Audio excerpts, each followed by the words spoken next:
Hello friends, welcome back to my channel. My name is Amelia, and today we're going to be doing something slightly different from my usual sort of reading content, but it is still related to books and more specifically fantasy. So as I'm sure you saw from the title, today we're going to be talking about the history of fantasy. We're going to be going all the way from the earliest myths up to a modern fantasy. So if you're interested, please consider subscribing and let's get into the video.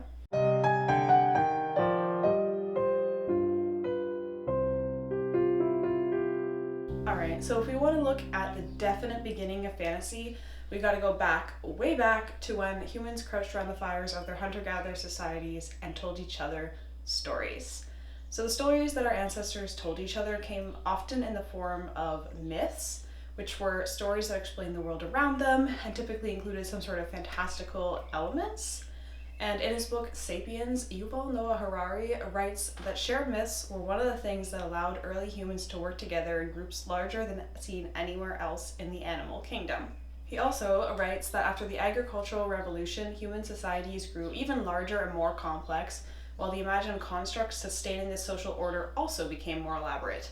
Myths and fictions accustomed people, nearly from the moment of birth, to think in certain ways and to behave in accordance with certain standards, to want certain things, and to observe certain rules. They thereby created artificial instincts that enabled millions of strangers to cooperate effectively. This network of artificial instincts is called culture. Additionally, Harari writes that fiction has enabled us to not merely imagine things, but to do so collectively. We can weave common myths such as the biblical creation story, the Dreamtime myths of the Aboriginal Australians, and the national myths of modern states. Such myths give sapiens the unprecedented ability to cooperate flexibly in large numbers. So you can see how important myths were to human society. They really allowed us to become the humans that we are today, and so you could say that the history of fantasy is the history of the human race.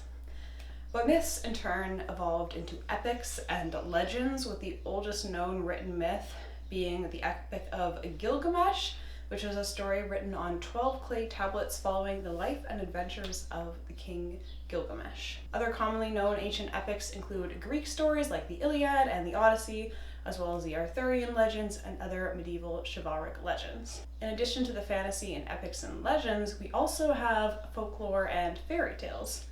So we've got a lot of kind of terms floating around now. So what is the difference between myths, legends, and folklore? So myths are usually stories about gods or divine figures. They usually answer the big questions or explain things about how the world works. Legends, on the other hand, deal with heroes. They can be human or superhuman, and they're often based on a semi-historical figure and event and are typically slightly more localized than a myth. Finally, folklore is beliefs such as fairies, the Loch Ness Monster, dragons, that type of thing. Now, these wouldn't have been specifically treated by the people of the time as fantasy, especially myths and folklore, like they were commonly believed and not like it wasn't fantasy, to them. But when we look back on them now, we can see that they are fantastical in nature, featuring fantastical creatures, magic, and worlds beyond or in addition to our own.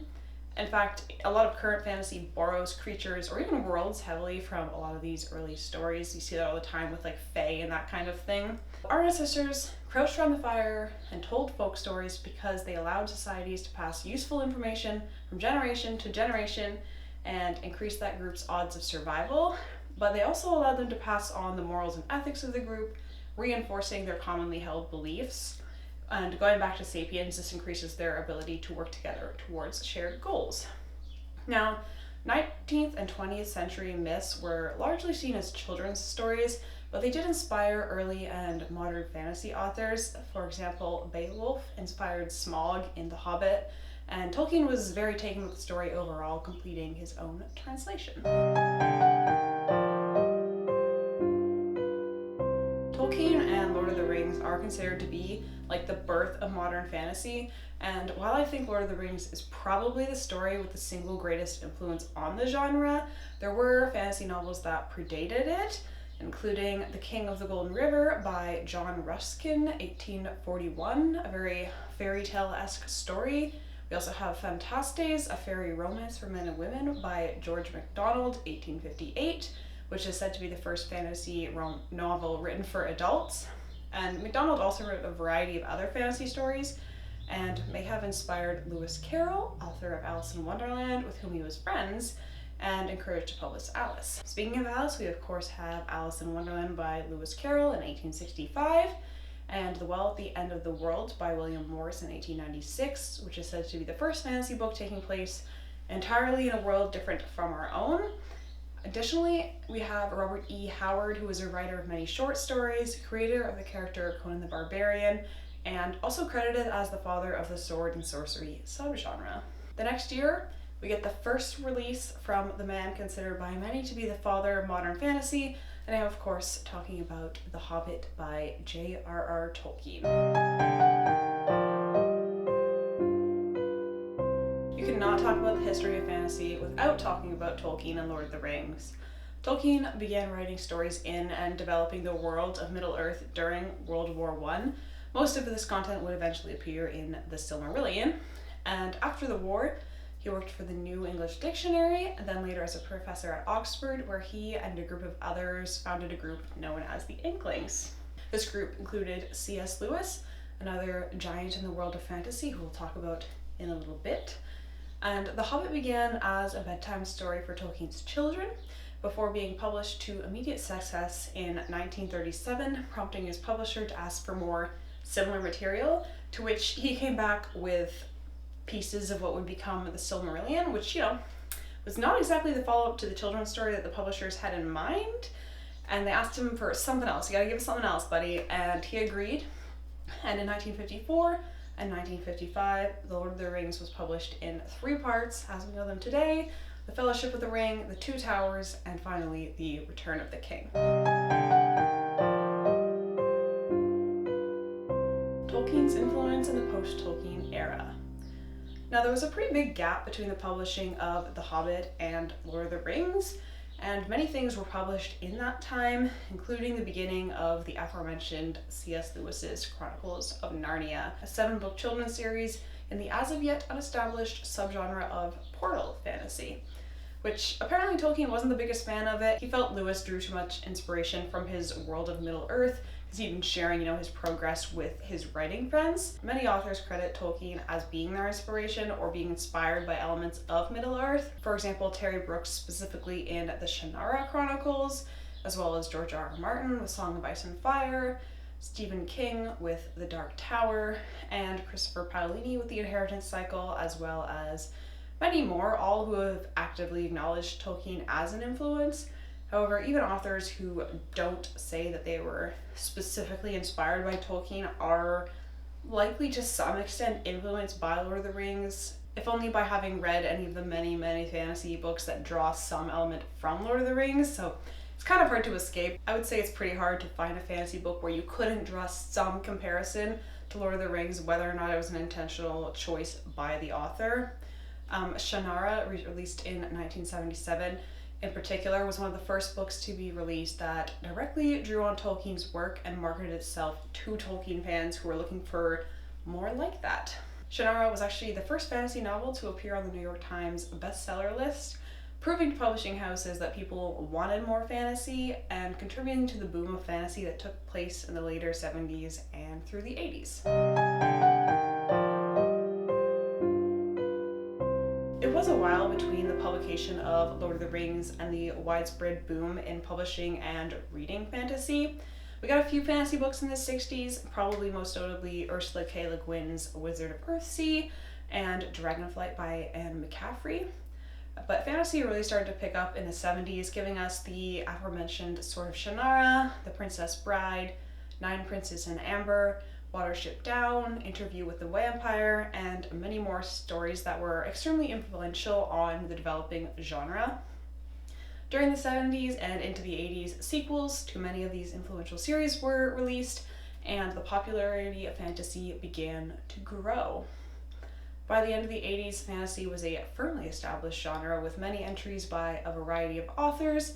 While many of the works were still kind of Tolkien-esque in tone or theme, it was beginning to diverge and become more than just that.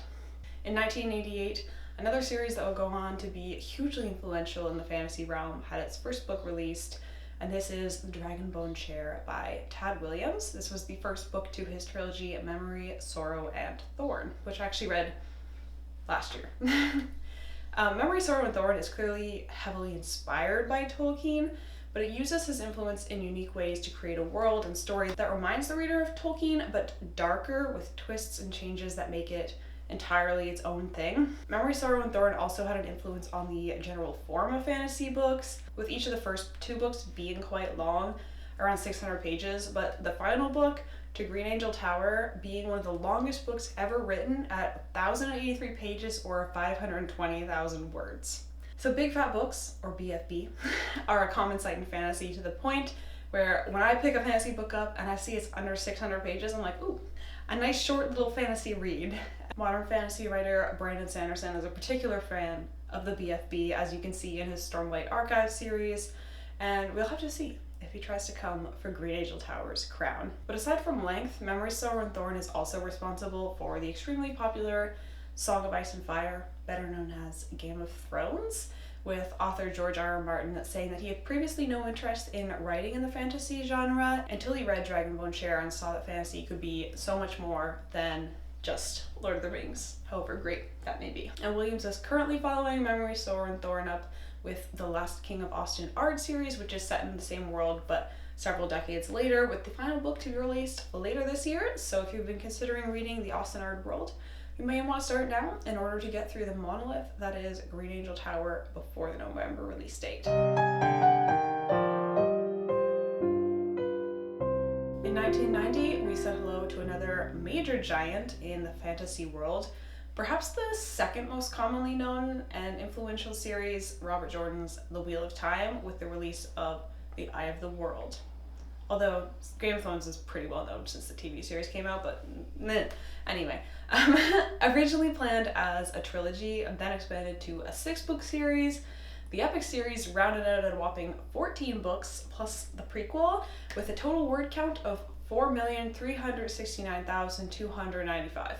Speaking of words in Wheel of Time, I found a poster on Reddit who does a really interesting data analysis of the word usage in it. For example, did you know that there are 344 references to women's breasts in the series? Now you do. I'll link his master list of analysis in the description if you're interested. I found it very interesting. But Wheel of Time's releases also coincided with the advent of the internet, and it became one of the first series to be able to take advantage of this to grow and connect its fan base with various Wheel of Time themed forums. It was hugely successful, and then we started to hit the dreaded middle Wheel of Time slump, sparking some dissatisfaction with the kind of drawn-out feel of the more recent entries, especially in competition with currently releasing series like Song of Ice and Fire and Malazan. But if you've read Wheel of Time, you'll know that around book 10 things start to pick up again. However, Jordan unfortunately passed in September of 2007, leaving the beloved series unfinished. He had, however, made extensive notes on how the rest of the series was to pan out, and relatively new at the time, fantasy author Brandon Sanderson was selected to finish the series. He wrote 3 final books, bringing the epic series to a close in 2013. Wheel of Time's influence. So what was the influence of Wheel of Time?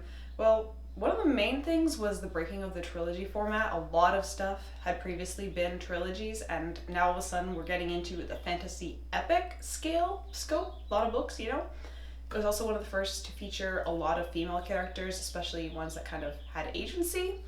And obviously it had a huge impact on Sanderson specifically, and as he's one of today's largest fantasy writers, you can see that it's probably going to have a relatively large impact on fantasy as a whole as new writers begin to publish that were inspired by Sanderson. And of course, since it was hugely popular and most fantasy writers tend to be fantasy readers, we can assume that a good percentage of fantasy authors writing today have read and been influenced by it to some degree, whether that comes across directly in their writing or just by establishing their love for the genre. One of the main things that made Wheel of Time that I think you see echoed a lot in more modern fantasy is an attempt to recreate just the scope of the world of Wheel of Time.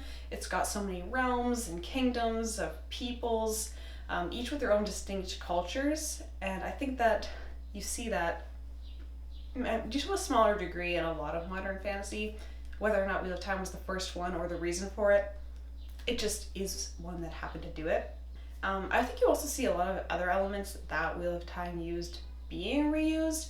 Again, whether or not it was the first one to use it, but the widespread success did make it more popular, whether that is the politics, the reluctant hero, or the multiple POVs. I just want to say before this part starts that there are a lot of names in here that I'm probably going to butcher. I apologize. I am doing my best. Feel free to correct me in the comments. So far, most of what we've talked about has been entirely like Euro and North American centered, which of course is mostly because, that's the world I live in, North America at least, and because writers in these areas have had more opportunities to write and publish and reach a large audience, specifically in English. But of course, the desire for and the creation of fantasy is a universal human desire, as we can see in the myths and the stories told from cultures all around the world. As far as published works go, non-European countries were making that leap and contributing to the genre at pretty much the same time. So, for example, the 1920 Chaka by Thomas Mafolo, a popular magical realism about the life of a Zulu king published in South Africa. We also have Gandoki, 1934 by Mohamedou Bello Kagara, as well as Ruwan Bagaja by Abu Bakar Imam, both fantastical alternate realities published in Nigeria. Meanwhile, in Asia, published fantasy goes back further than the European versions, with Journey to the West, a tale of a Buddhist monk traveling to retrieve Buddhist sutras, embellished with folk and mythological elements, being published in the 16th century, attributed to Wu Chang'an, as well as the well-known 1001 Nights, also known to Western audiences as Arabian Nights, a collection of Middle Eastern folk tales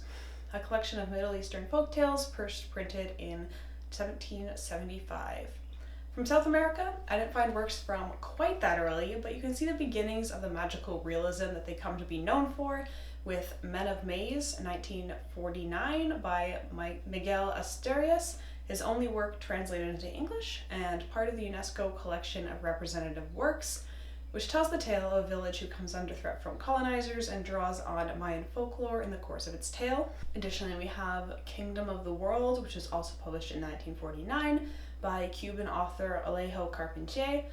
It's another example of South American magical realism, using elements of voodoo, among other themes, to explore cultural differences and the difficulties that arise because of them.